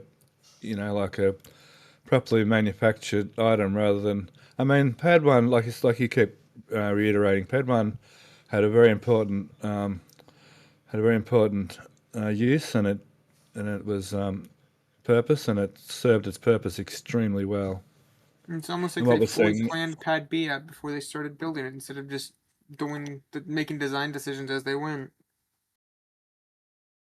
Well, a lot of those decisions, it's part of R&D, but some of those decisions have to be made on the go. Yeah, I'm not saying that's not the case. I'm just saying it's like, when you actually take the time to plan things out, it actually looks pretty nice. Yeah. The other was a pure test stand in every sense of the word. Yes. Yeah, all the plumbing all over the place. There's heaps of really nice. So I was wondering maybe, if that's electrical and this is like pyrotonic cabling. And this is, but I'm pretty sure it has to be hydraulic. Maybe this is electrical. Maybe this is the electrical one. Actually, is that electrical? That could be electrical, actually. I think that's a return. They also do crazy things where their collection for the return lines, some of them look like they're electrical. Well, maybe this doesn't need electrical. It might just all be pure hydraulic. It's the only thing I say that because there's red in here. Usually red means electrical, but that actually looks like hydraulic there. But up here, I think this red up here is electrical though. Where is it up? Where did I see that? Somewhere up here, there's electrical. I think that's what they're using as their. Is that fire-resistant cloth? Oh, again here, that's hydraulic. Yeah, okay. So they're mixing it up a bit between electric and hydraulic. I think they're using the same material for both. Yeah. Because a lot of their electric lines look like they're running raceways. They're using their pipe work.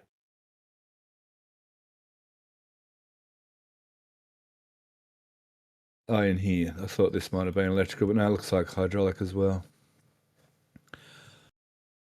Yeah, I think the electrical is behind it.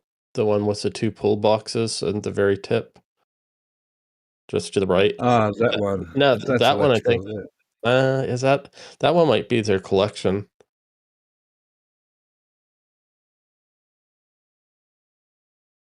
No, Looks like that's not. electrical junction box. Yes. Yeah, I think you're right. Yeah, that's electrical. Yes, I was going to say they have no code if they were. Because they have at least cameras down here. I know, like, and I'm pretty sure there's a position sensor those are here all too. electrical. No, there's a ton of electrical on this.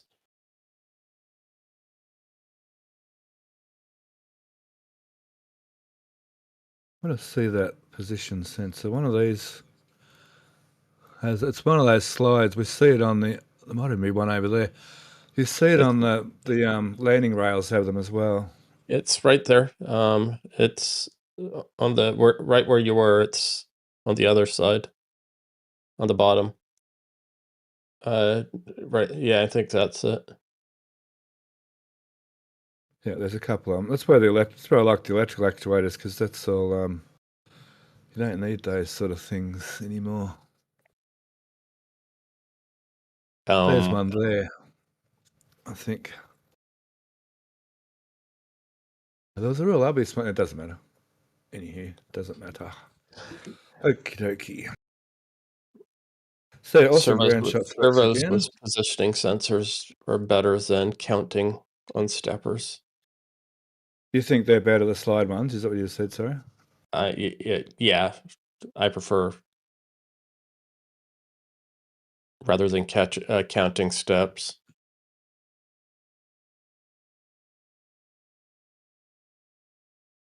Now this week this is hooked up. That was disconnected last week or the week before. Now it's connected again.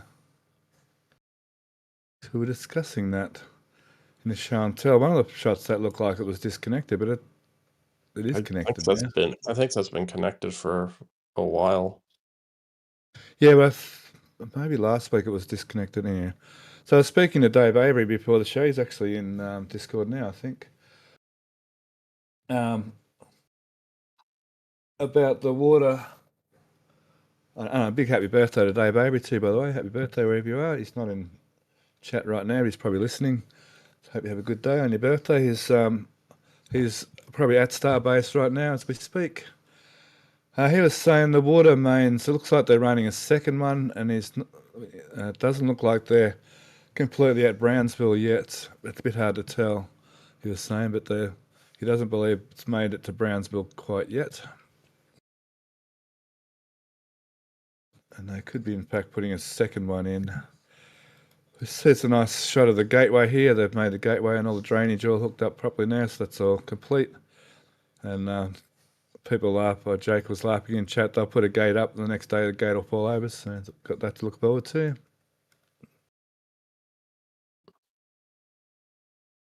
SpaceX crane is just being lazy, so it's been for the last few weeks. Slowly rusting away, yeah.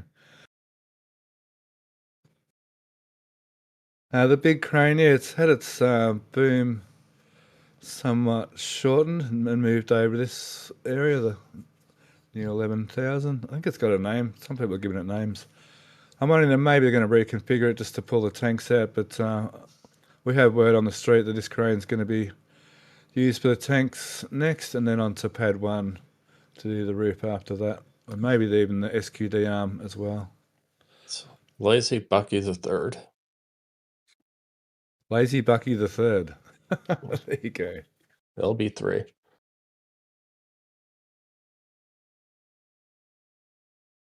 Okay, down here, yeah, the ASU is looking kind of cool this week. You can see they've started on the building over the compressors, the compressor building, looking fairly sturdy.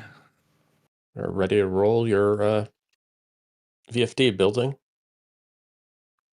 Over here, yeah. Looks like they have a plate and everything for the SPM2. So, say that again, the plate what? They have the plate where the ramp meets the slab, the steel plate. I got you, yeah. Yeah, I'm surprised they're not using one of these road closures to sneak it over. It's actually ready to be plonked on there right now, isn't it? Yeah. They might not So have a that free means SPMT. That could be why. Because when Yeah. the ship moved, they were getting ready to do the booster, so the spare SPMTs there would have been tied up with that. And then when they moved the booster, the other SPMTs were probably either still at Massey's or on their way back. Yeah, and they had to use one to take the counterweights, and that one, when it's unloaded, they'll probably have to move the weight tray. I see a question in chat. Speaking of cranes, where's Marvin? Or Crane X Marvin? It's sitting just there. Still getting its maintenance done. Now that's a truly lazy crane. That's a big It's hunk of conveniently, steel to sit.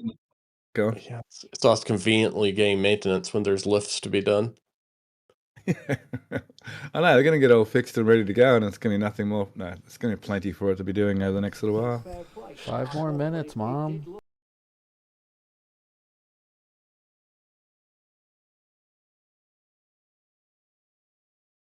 So it's had all its booms, or the foot and its A-frame and the winches all taken out to go and get some maintenance done. They'll probably do a quick grease and oil change on the engine and the surrounding things while they're at it, and should be good to go again. So we had a little distraction from the ASU then. So then that means this area back here will be for the cooling towers, which is where the water is and everything. So I think that's fairly obvious all the way along. I thought they'd be all the way along here, but it's obviously just this back section will be the cooling towers. I wonder if Yeah. they're waiting to move the control building into place until they get those in place. They can they have easier time getting that stuff in there instead of having to snake it around the side of the control building. There's a fair bit of room around here. No, that doesn't necessarily mean that the building doesn't overhang from the side of the posts by a few feet.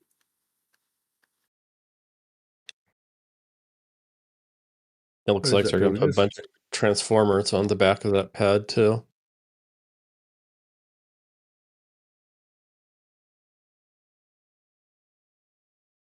Well, where'd it go? Hang on. I've lost the photo. Ah! It's hiding by Hoppy.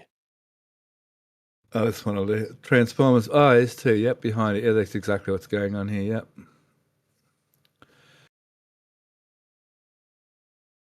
Transformer pad. Because Those this could will be a those lot of new ones current that draw we're seeing here. over in the airport holding area. There's a stack of like 4 or 5 brand new transformers that have been sitting over there. So that could be what those are for. Yeah, I think pretty much everything that came crated is probably ASU related in the storage lots.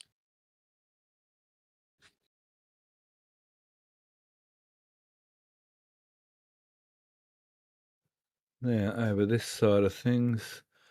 Were you saying, someone's saying there might be covers on those shafts now? They are. Sons of ground photos show.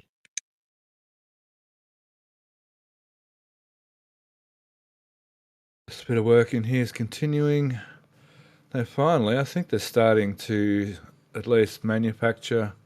Is that in place? I thought that one was going to go the other way, but anyhow, they could just be manufacturing them. I think it's manufacturing. Yeah, so there's another one over here. Looks like they're starting to hook things up. In fact, are they near pipes over there? No. Okay, yeah, cool. The scaffolding has increased, and they've put the platforms back on the tower here. Finally. Yeah, that did take a minute, yeah. Okay, let's go back to the tank farm here. We can see over the back here, they've removed this wall over the back here, the old blast wall. And so we can assume that whole methane drop-off point's been finally got rid of. and we can actually see some methane deliveries over here at the new drop-off point, which is cool to see finally. Sure there was a better photo of those two tankers, but anyway, there they are there. Now, pad scrap. Look like a lot of excavation, but I think it's just because of the angles. But yeah, so No, I'll see where the they dug some sorry? of that out. They've dug some of that out. Yeah. So that'll be the GSE bunker being sunk down into the ground a little bit, like we see at Kennedy. They have the embeds for the front, for the basement level. They're assembling. This bit? Yep, The embed. So why is that angled that way? it's upside down. The frames on top, the posts head downwards into the concrete. I see. So the embed for the basement. Okay, so that's going to be in that side of the trench, isn't it, over there? Yeah. There's some good photos of it from January of last year. Okay, cool. Yep. I can probably find that actually just quickly while I got a bit of time. Give me 1 second on that. 2024, you said? Yeah, I can probably tell you the exact date.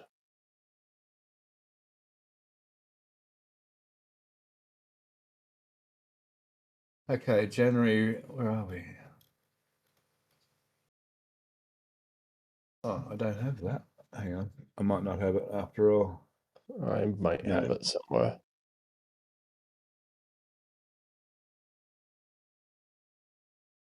Oh, January 25, sorry.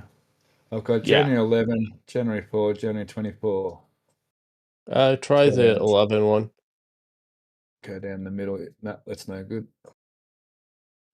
That was another cloudy day job. Here we go.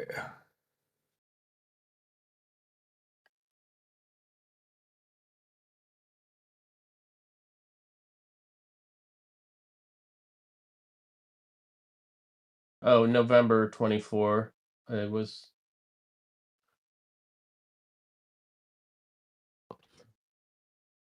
So that one that one was post pour.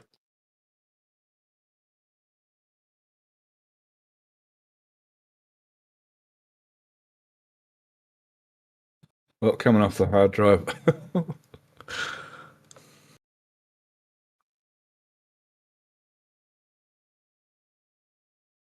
That's down in here, yeah? Yeah, no, I think it's like the 1st in January because they haven't placed it in that one yet. My bad. On 104 of 05. Yeah. We'll get there eventually, Steph. Well, that's the wrong photo. What's this photo? It's random shots here. Hang on, I'm going to do this again.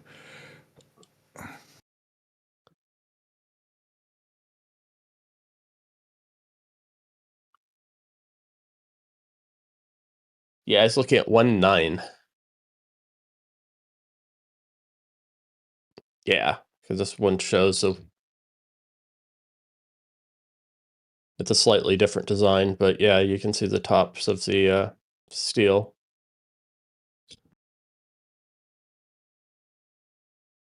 In here? Yeah, you can see the beam. There's a bunch more. The there and there's one from the side where you can see the thickness of that, because that's the whole thick of the pile cap that they put on top of that section. Cool. Yeah, but yeah, that's what that. metal frames they're working on currently is.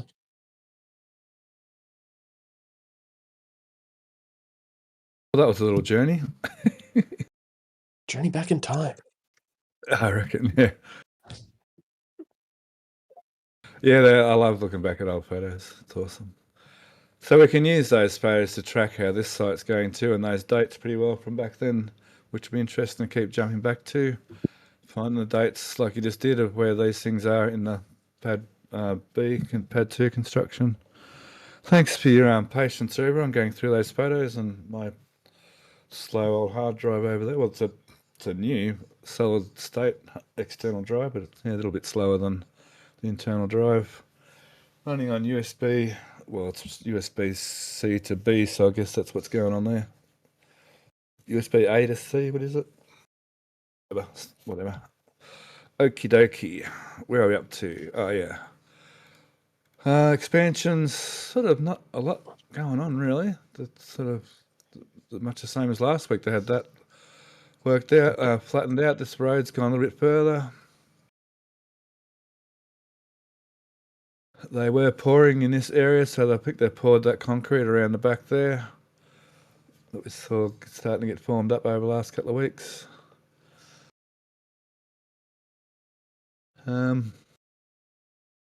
This blast wall here, that was taken out last week as well. So does this mean they're not going to concrete this now, or maybe concrete it later? I mean, obviously it's going to be concrete eventually, but I mean, for now, I think they like working in the dirt. well, they did a lot of stuff on dirt at 39A too. Okay, so we'll go back to questions in chat there, Indy, for a minute. Sure, we'll start off with donations. Sure. We want to thank This Guy's Guns or Todd for his $10 donation. And he says, woohoo, I got signal way out in the sticks. Wish I could be with you all. Have a great show. Today's a day of shooting with Aurora. Aurora is his daughter. And we are having a blast. Let's hit that goal. We have a goal of 15 donations today. So any donations help towards that goal. And we genuinely appreciate it, just like we appreciate Todd. Thanks, Todd. Have fun. And then for questions. Sorry, of course you're out shooting because you're American. Sorry. I'm sorry. I kid. Keep going. Thanks, Indy. Veterinarian asks, I think the new catch points of the booster there is less freedom in rotation on the catch arms than with the old ones. What do you think?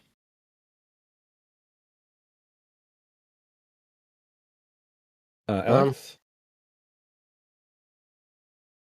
I don't think they needed. I mean, they've, at least for landing and stuff, they've illustrated they can hit their marks. And I think the sticks, they've never had that much. Where's Mr. Hansen when we need him? They only have a few degrees on the previous ones for positioning via the sticks, so I think they maintained that. Well, for lifting and all that, it functions exactly the same. It's only landing that's really the issue with the sticks, to be honest. And yeah, like you said, they've proven their pinpoint accuracy with that. That's for sure.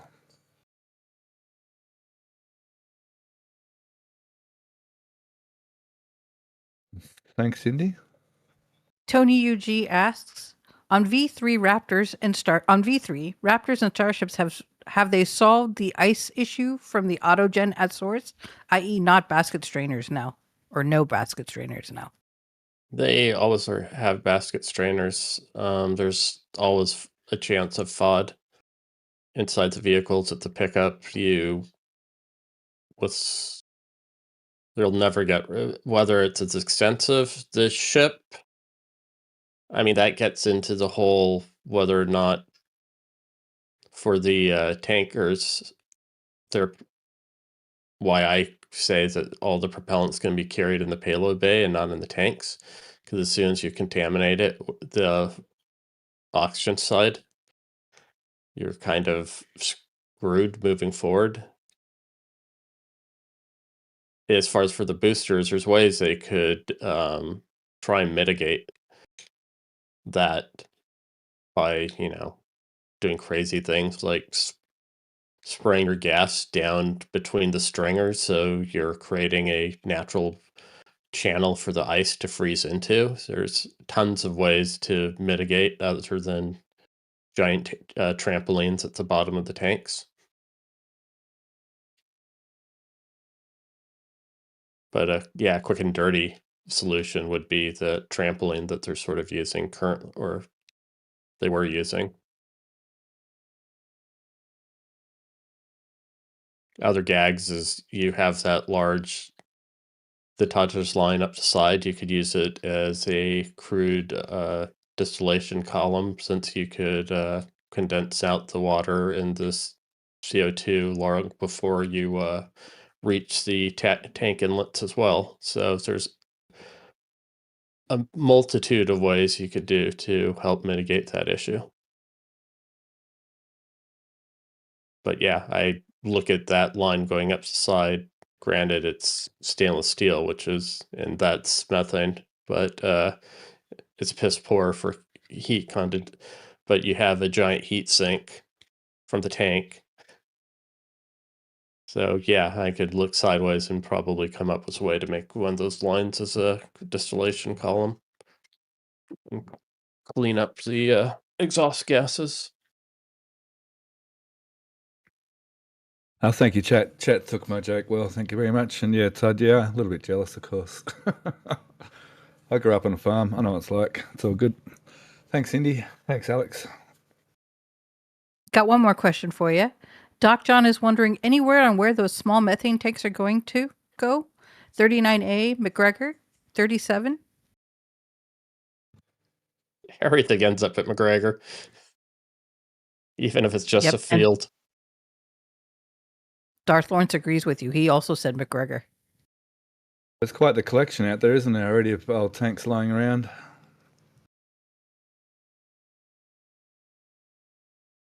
It's like a tank graveyard. It's like an everything graveyard, McGregor, isn't it? Alrighty, so I really appreciate everyone's donations and their time today hanging around. We're just on our 2 hours, so we did well to fill in an hour and 50 minutes. That's good.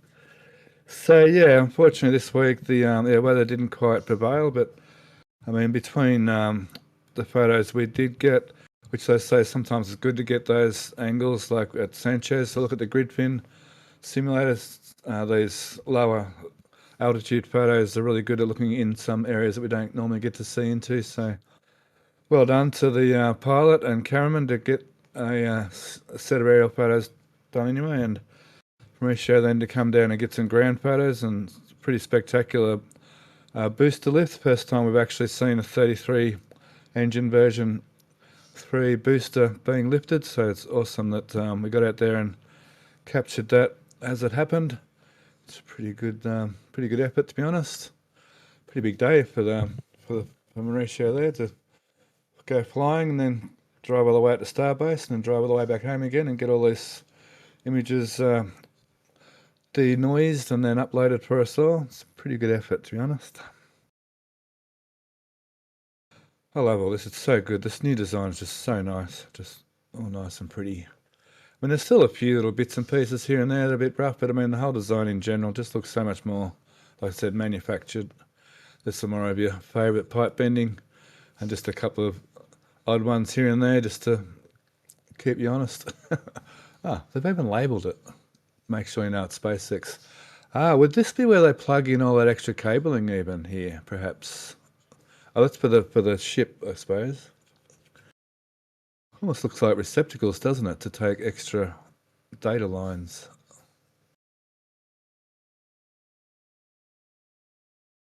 Alrighty, so there's no lines terminate. Okay. But they are, and then go into this QD. I wonder what that is. That looks like there's extra ports there. Usually that's fully populated. Where do If they? you go Oh, back, I see what you're saying. There they are down there. Yep, they are going to the SQD. Yep, I see. yeah, and you can Yep, see them correct. laying off to the side, along the middle railing, from go up the handrail and head to the left a little bit more. You can see him just sitting right there, not disconnected. Oh, there's two. Yep, I see. Yep. Oh, so they're supposed to be plugged in up here. Yep, gotcha. Exactly. Cool. Glad we might have figured that out. Alrighty, so there's a couple of things here. I guess just feel a little bit more time looking at the new roof section of the tower. Looks like they've been welding in there. They've got their new what they call it, window cleaner type structures here.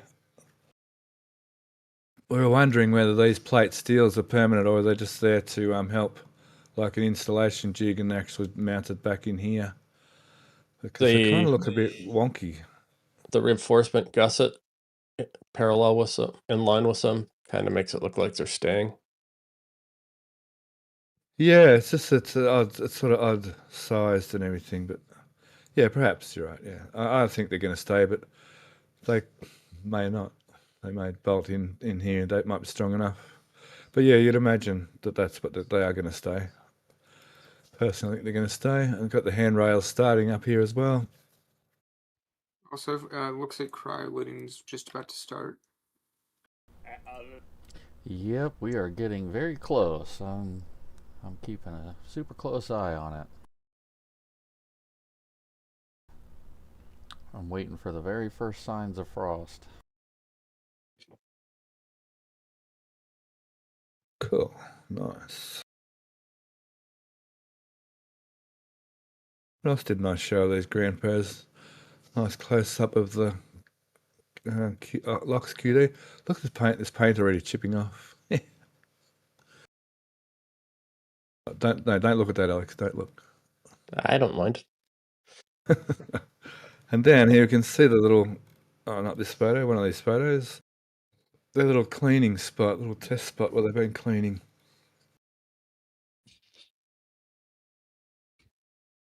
Or coating, whatever. It seems to be lasting well. Be nice to see it all like that. Do you think they're going to paint this? Everyone asks this every week, I guess. If they're going to paint this whole thing. I like to think they will paint it. It's stainless steel. Why would you paint it? Make it look better. Let's see how it looks after a launch or two. There's the can of terps we've been looking for. I see. Man, these blast doors are pretty strong looking.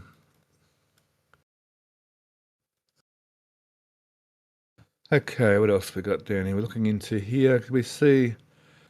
So they weren't going to remove this. They're just replumbing this hydraulic unit. I thought they might remove it and put a smaller one in. Because they don't need such a big one anymore. But maybe they've downgraded a lot. Like there's a lot of control gear that was here that's not here anymore. I mean, the ship QD is still there. Yeah. Looking a I lot just thought they cleaner might than have it did degraded it. before. I just thought they might have put a small unit in there, but they're just replumbing it. So there was last time we did grand photos, they had a table here. They were doing all those pipe bends, I guess.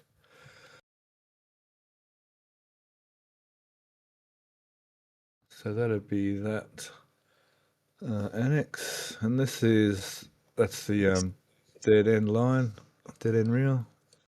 And they still have the temp power distribution. Cool.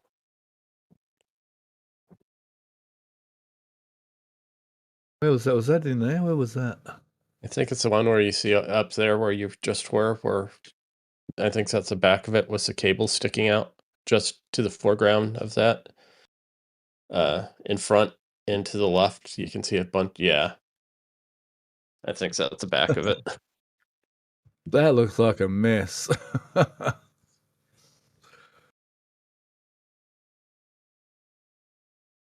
mean, this thing should be fully powered on its own by now. Maybe just for tradies, like I said, just for extra power points for temporary for the tradies. Oh, there's the ladder. Cool. Glad we found that.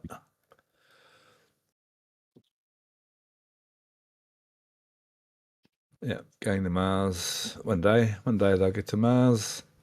I don't know whether it'll be in our lifetime or not, but hopefully they'll get to Mars. We get to see it.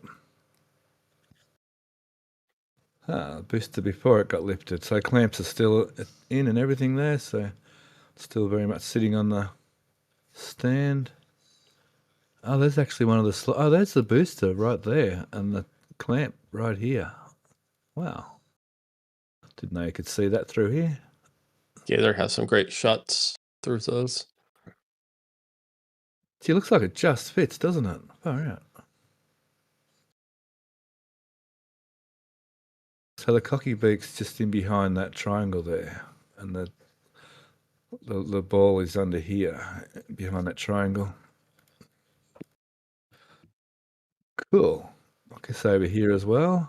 Can we see through this one? Oh, there it is again. There's the booster. You can actually see the weld marks on the stringers.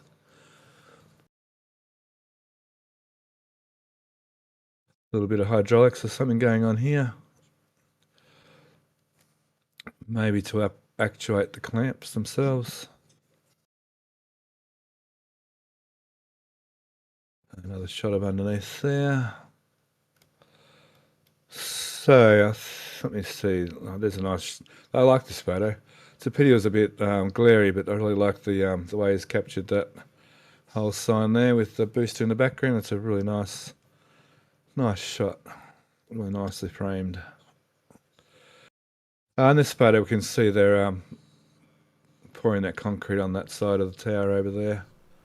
All right, not So last week, not to cut in, but we are officially starting to get frosty. Cool. So have you expanded the big screen? I can.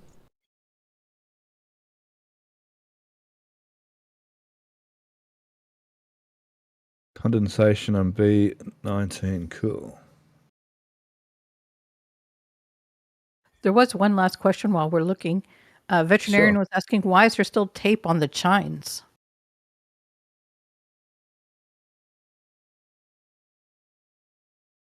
Because some engineer thought that was the best way to go about it. I don't know. But yeah, they're still using some kind of tape in between the chines. I don't know, because it works, because that's all they need. It's light. I don't know. It's form So over function. DMHMT suggested that during testing, they need to be able to remove and replace chine sections if something needs investigating. So they don't weld. They don't weld till just prior to launch. She said the tape keeps the debris out as well.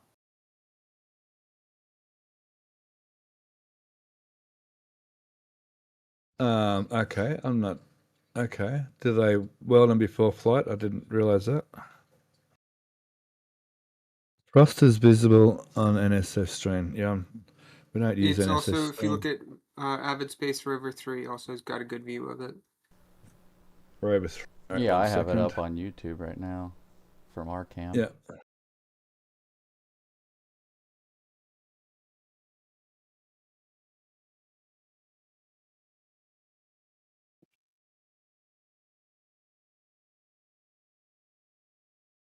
Hi, Rover 3 is good as well, Matt. Yeah. So can you see it on our cam, Matt? Yep. Yeah. Oh, awesome.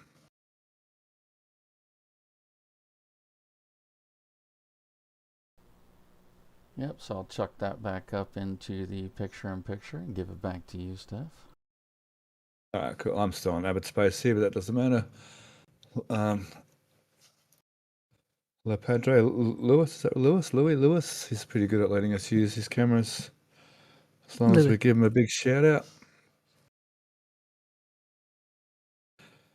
Haven't spoke to the man yet. Of all this time I've been involved with the community, Heard him once in there, BC.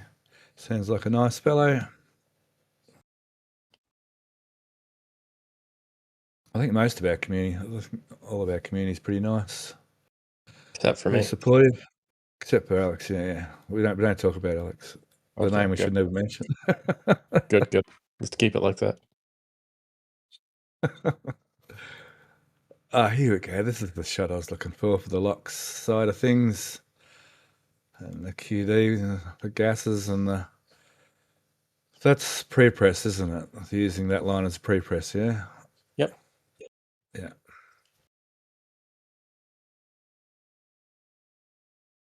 Cool. All right. So we've got no more questions, Indy and Matt.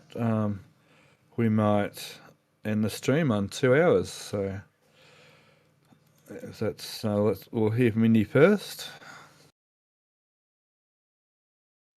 What did you want to hear from me? I'm sorry. Any last questions? There was one, but it's more of a Matt question. They're asking if it's possible to keep out zone on the screen, but we're doing picture in picture, so it's 2 different screens. Only because when you were doing close-ups of some of the piping and stuff like that in the OLM in the OLM tower, we couldn't see stuff because the picture in picture. Damn, Matt, I forgot. Well, we were. Yeah, Steph was supposed to stay away from that corner. My bad. I apologise for that. I totally forgot about the picture in picture. So, is there anything in particular that you missed? I'm happy to go over. Sorry, Matt. We did speak about this before the stream. You're good. Never mind. But that was the last of the questions. And then this guy's guns, who's been a member for 42 months, says, "Love you all. Have a great Sunday. Stay safe." You too, Todd.